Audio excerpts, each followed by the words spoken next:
Bem, primeiramente me apresentar, eu sou o aluno Rafael Bia Bezerra, estou cursando licenciatura em matemática, estou no meu último período e sou do Polo Campo Grande. E o objetivo desse trabalho é apresentar de uma forma sucinta, né? Primeiramente, eu vou passar, né, algum conceito introdutório do que é interdisciplinaridade. É importante que a gente entenda que a interdisciplinaridade ela está linkada às perspectivas mais recentes, né, de orientações pedagógicas do até do próprio CEDES. Então, é importante, né, nós analisarmos, né, o processo de ensino-aprendizagem, passando por um processo de coparticipação, de interdisciplinaridade, né, não entender que a disciplina em si, ela não pode ser passada para o discente de uma forma isolada. O discente ele precisa ter uma percepção de mundo, né, até para ele realmente perceber que a disciplina, no caso, a matemática, ela não é um processo isolado, né? A matemática tem que ser passada numa perspectiva mais prática. Então, é esse o objetivo desse trabalho. Eu vou estar compartilhando o meu trabalho,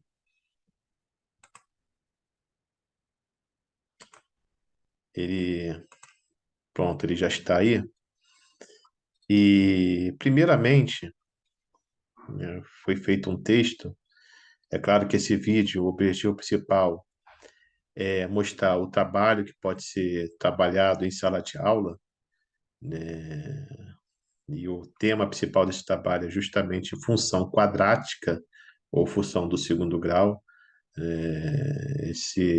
Essa disciplina ela é recorrente tanto na educação de base, né? Tanto no ensino fundamental quanto no ensino médio.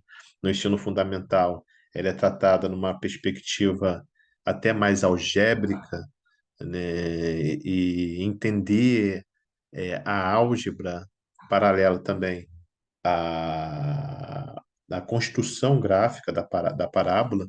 No ensino médio, é tratado isso na geometria analítica, né? Entender que a equação de uma parábola na geometria analítica ela é um tanto distinta, ela é vista num outro prisma em relação àquela equação básica, algébrica, né, que eu, inclusive, eu cito no meu trabalho.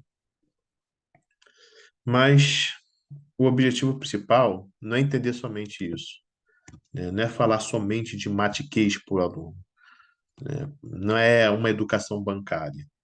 O objetivo é o aluno realmente entender a matéria e entender também a sua prática, né? Não adianta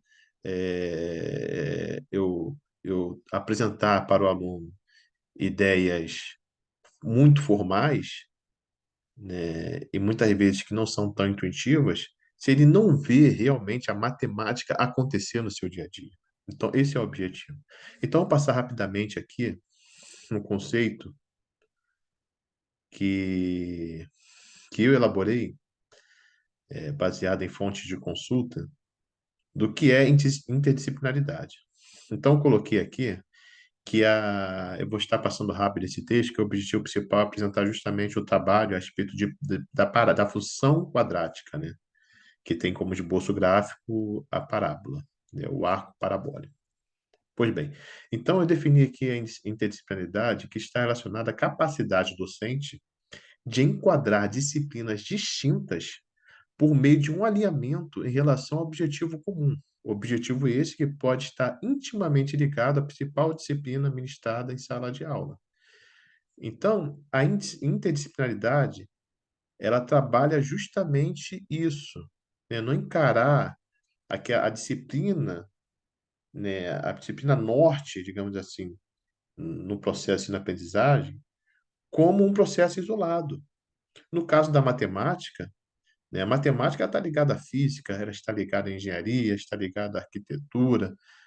Então, é esse o objetivo principal, né? O aluno entender a matemática e o seu emprego no cotidiano. Pois bem, então vou estar passando por esse texto, né? E vamos ao trabalho em si. Então, interdisciplinaridade da matemática, função quadrática. Então, eu coloquei como uma atividade sugestiva em sala de aula, que é a análise do emprego da função quadrática na física e na engenharia, né? E a questão em si é identificar o emprego prático da função quadrática, descrevendo o mesmo em pelo menos uma situação cotidiana. Então, foi como eu falei, né? O aluno ele precisa entender o emprego da matemática no seu dia a dia, né? Então, é claro que esse trabalho está dentro das tendências pedagógicas, né, que não são tão tradicionais, né? O objetivo desse trabalho é simplesmente dar um grau para o aluno, né? O aluno vai fazer esse trabalho e vai receber uma nota. Esse não é só esse o objetivo. O objetivo é que o aluno aprenda realmente e consiga perceber a matemática na prática, a matemática no seu dia a dia. Então, existem outros atributos que o aluno pode ser avaliado, e não simplesmente taxar o aluno com grau. Não é esse o objetivo. Por isso que a solução desse trabalho eu coloquei mais ampla, justamente até para servir como uma forma de consulta para o aluno. Então, eu coloquei aqui, conforme vídeo em que se explana a importância da análise crítico-matemática da teoria em relação ao emprego real da matemática. Então, é isso que eu estou falando. Nós devemos analisar de uma forma crítica e construtiva, né? Não passar a matemática para o aluno de uma forma tão tradicional, mas sim que o aluno tenha a percepção do seu emprego no seu dia a dia. Então, primeiramente, né, na solução, eu coloquei aqui uma a essa questão, né, repito, que é identificar o emprego prático da função quadrática, descrevendo pelo menos uma situação cotidiana. Então, na solução, né, é claro que nós precisamos solidificar essa teoria, tá? Então, eu coloquei de uma forma sucinta que a função quadrática do segundo grau se caracteriza por um esboço gráfico padrão conhecido como parábola. Então, toda função quadrática é identificada em seu esboço gráfico como uma parábola, né? É essa a identidade, né, da função quadrática, né? De forma simplória, podemos observar esse padrão gráfico na matemática em diversas matérias estudadas, como em funções ou até na geometria analítica, como foi dito. Então, alinhado ao conceito já explorado de interdisciplinaridade, podemos verificar o largo emprego da função quadrática. Seu esboço é notório, reconhecido inclusive entre os leigos em relação à própria matemática. A função quadrática é originada algebricamente de toda a equação da forma x² mais bx mais c, onde a, b e c podem ser números reais, né? E o esboço, o gráfico da parábola, ele vai variar de acordo justamente com os valores desses coeficientes, essas letras A, B e C, né? Como está escrito aqui no trabalho, chama-se coeficiente, né? Varia-se assim a posição do esboço gráfico, ou seja, da parábola originada. Abaixo vemos as possíveis posições gráficas da parábola. Então, temos aqui uma parábola, né, tocando o eixo x, né, em x1 e x2. Esse x1 e x2 têm um nome, são chamados as raízes da função quadrática, né? Então, temos aqui somente uma raiz, né, o gráfico tangenciando o eixo do x, e aqui o gráfico aqui flutuando, entre aspas, digamos assim, né, não tocando o eixo do x. Então, essas são as posições mais básicas de uma função quadrática, né, do esboço da função quadrática, né? Podemos verificar, portanto, variadas situações, tanto na matemática como na física, ou até situações cotidianas, como no caso da engenharia, a existência da função quadrática e sua aplicação. Então, vamos ver, passando aí pelo conceito mestre desse trabalho, né, que trata de interdisciplinaridade, né, vamos tratar a função quadrática na física, né? Por que essa função é importante na física? Então, podemos observar a aplicação da fusão quadrática na física no estudo de movimentos uniformemente variados. A fórmula oriunda de tal movimento denota-se da seguinte forma. Então, onde esse S é o espaço percorrido, né, igual a S0, que é o espaço inicial, mais V0T vezes T, onde V0 é a velocidade inicial, T é o tempo, mais meio de A vezes T ao quadrado, onde esse Azinho aí é a aceleração. Então, está aí um exemplo de uma função quadrática, né?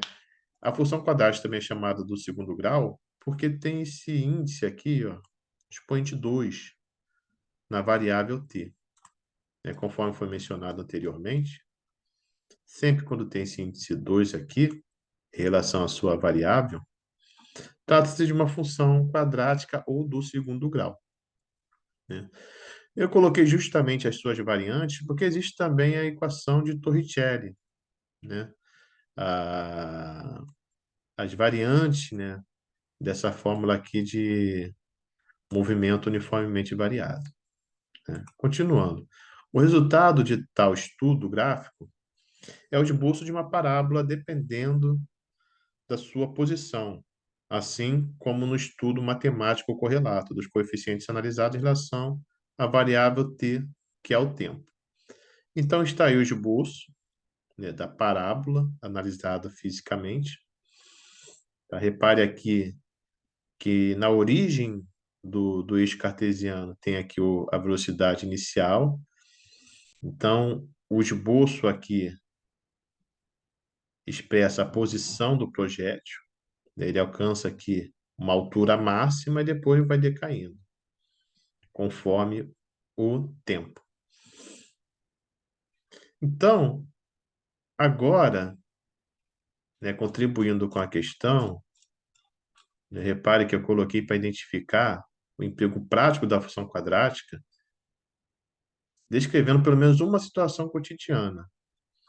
Então, está aí uma situação cotidiana que nós sempre vemos aí no nosso dia a dia, né, na mídia, né, quando passa aí pontos turísticos, uma ou outra ponte, né, que se valeu em sua construção desse conceito aí geométrico do arco parabólico, né? Então, no cotidiano, podemos contemplar belas pontes que sequer seria possível a concepção das mesmas, sem um notório conhecimento que temos hoje sobre as funções quadráticas e o cálculo integral. Mais um exemplo de como podemos explorar a interdisciplinaridade em sala de aula através de outros ramos da ciência que se utilizam na matemática para materializar o que fora concebido por meio de cálculos a favor da humanidade. Então, está aí uma ponte, né? Repare aí o arco parabólico, né?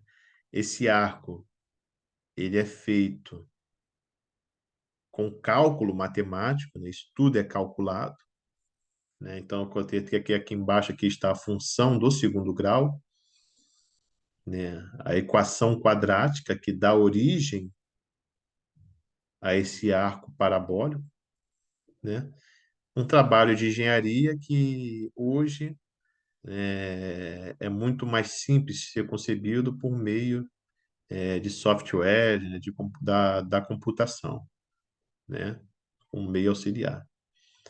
Está aí uma ponte moderna também, e aí os seus arcos, né, da forma de uma parábola, né? Então, aí estamos daí vendo aí a engenharia, né, se valendo da matemática para materializar, né, a mudança no espaço geográfico, né? E com isso nós temos uma conclusão, né? Portanto, torna-se imperativo na sala de aula a percepção docente de que o estudo das funções quadráticas tem de estar alinhado aos preceitos mais básicos de uma visão universal do seu próprio emprego diário. Então, não adianta simplesmente passar a disciplina porque está prevista lá na BNCC, né? Se eu não trago para o aluno no bojo das atividades da sala de aula, a interdisciplinaridade, mostrando exemplos em slides, em fotos, né? Onde nós encontramos isso, né? E em que disciplinas se vale da matemática, né, para materializar, né, algo que pode ser visto em larga escala aí no nosso cotidiano, né? Então, sem essa sensibilidade do professor, o aluno jamais saberá distinguir a álgebra de uma equação quadrática com o real emprego geométrico da parábola, que pode ser transportada muito além do seu simples esboço em uma folha de papel em branco, né? Portanto, o processo de ensino-aprendizagem deve passar pelas peculiaridades da interdisciplinaridade.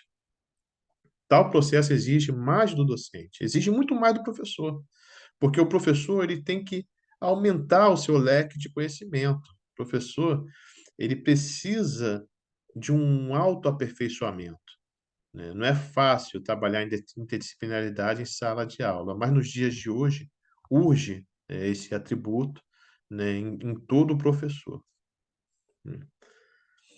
Então, esse processo exige uma maior visão de mundo, né, e uma didática também diferenciada, né? Entretanto, torna-se extremamente vantajoso no final, no estado final desejado e na própria evolução da maturidade do aluno, tanto relativo ao seu aprendizado, como ao próprio entendimento desse importante conceito matemático sob a égide de uma observação mais prática e menos conceitual. Então, a conclusão ela corrobora com todo o trabalho que foi feito, porque o objetivo realmente desse trabalho é uma observação mais prática e menos conceitual. É isso que tem que passar para o aluno, né? O aluno precisa enxergar a matemática no seu dia a dia, não simplesmente falar, dialogar o matiquês para o aluno, porque, porque isso está muito relacionado a uma educação tradicional. E nós devemos fugir um pouco dessa caixa e ampliar, né, o nosso leque de didática, né, de interdisciplinaridade, para justamente fortalecer, né, o processo de ensino-aprendizagem numa sala de aula. Então, com isso, estou encerrando esse vídeo. Estão aí as referências bibliográficas que foram utilizadas para a confecção aí do trabalho. No final desse trabalho estará aqui o link desse vídeo, né, para que justamente esse trabalho seja avaliado de uma forma conjunta. Esse vídeo ele será postado na plataforma do YouTube, né? E com isso eu encerro aí a avaliação à distância, a segunda avaliação à distância do estágio supervisionado 4 do ano 2022.2, do C10.